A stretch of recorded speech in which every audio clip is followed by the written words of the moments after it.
wanted to travel abroad but thought it was too expensive? Well, I can tell you from experience, it is expensive. I can also tell you that there are a lot more rewarding and less expensive ways to do it. One of those ways is volunteering abroad. I have volunteered in New Zealand and in Costa Rica, and those were some of the best experiences of my life, and I wish I could do them all over again. So for my speech, I'm going to try and persuade you to want to volunteer abroad. I'll go over the cost of volunteering in a different country versus the cost of just going to that country. I will also tell you some reasons why you should want to volunteer abroad and where you can go to sign up. So let's talk about cost. As I have said, traveling is expensive. I read an article on moneywehave.com called "How Much Does It Cost to Go to Europe?" And in this article it talked about how going to Europe for 2 weeks can cost about $4,000. This is including airfare, accommodations, travel, how to get around once you get there, buying souvenirs, going on trips like going to a museum or things like that once you get there. Whereas going to volunteering in Belgium for 2 weeks, there's a fee of $1,195, and then on top of that you have to pay for airfare and weekend adventures once you get there. Now you think, why should I have to pay to volunteer? Well, that fee of $1,195 covers accommodations, food, local transport, and supplies for whatever you're volunteering for. So once you have paid that fee and then add on the airfare and things to do on the weekend, it comes to about probably around $2,700. So you can volunteer and pay $2,700, or you can just go and pay $4,000. I don't know about you, but I'm leaning to pay $2,700. Next, why you should volunteer. It's a super rewarding experience, and it's also good to put on a resume. You'll also meet new people. When I went to New Zealand, I met a bunch of people from China and Canada, and when I went to Costa Rica, I met people from all over the United States. I met people from Belgium, from Norway, from Sweden, from Ireland, and all sorts of places like that. You also become part of a community. You're going to help a community, and while you're there, you build relationships with the people in that community, and they really make you feel like you're part of that community. And that's a really special experience. You're also helping make a real difference in these people's lives. You're providing health care, or you're going to educate them or teach them, or you're just providing childcare.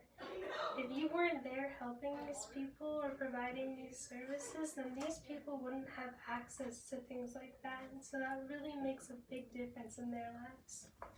You can also gain a new perspective.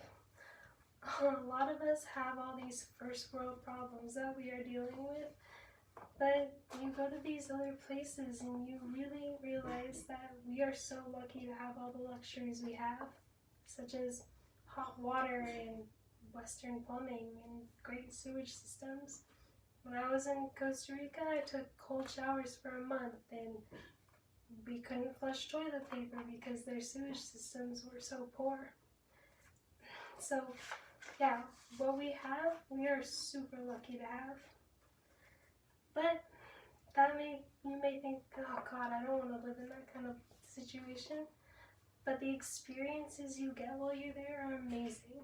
Like, I got to see 80 sea turtles that we were sending off into the ocean because we had helped their nests from being poached or attacked by predators or other dangerous things that don't help them survive. So it's really amazing to see that what you're doing is really making a difference in someone's lives or in an animal's life. So now that you know why you should, here's how you're going to sign up. I used a site called International Volunteers HQ, or IVHQ. They have 42 different countries that you can choose to volunteer in, and they have 15 different types of projects you can choose from. Some of them are child care, teaching, wildlife and animal care, construction, community development, sports, arts and music, and medical and health care. And there's a bunch more. So what you'd want to do is you can start with a country that you'd want to go to, and then you can look up what projects they have available in those countries. Or you can start with what kind of project you'd want to do and see what countries offer that project. And then once you decide on a country and a project, then you decide how long you're going to go for. You can go for a week or you can go for 6 months. Some projects do require you to go for 2 weeks, but not many of them.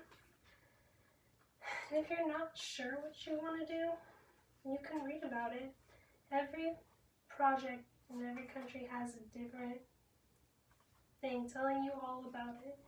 And there's also subparts where you can read about what happens when you arrive and what the cost is going to be and what kind of meals you'll be having and what the lodging is like and what you can do on the weekends for traveling, because you do get to go out on your weekends.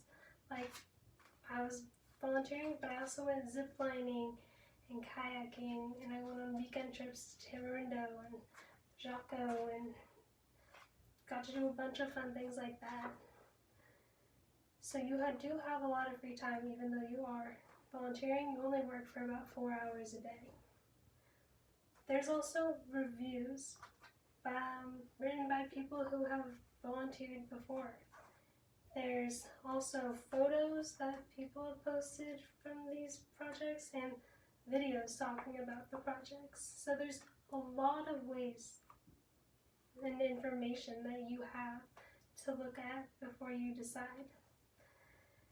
So now to wrap this up, I've covered the cost of volunteering, reasons why you should, and how you get started. I hope this was a good way. I hope this helped persuade you to want to volunteer abroad. Now that you're aware of everything volunteering abroad has to offer, I hope you are ready to sign up for your own adventure to make a difference and to travel the world. Because traveling abroad doesn't have to break the bank.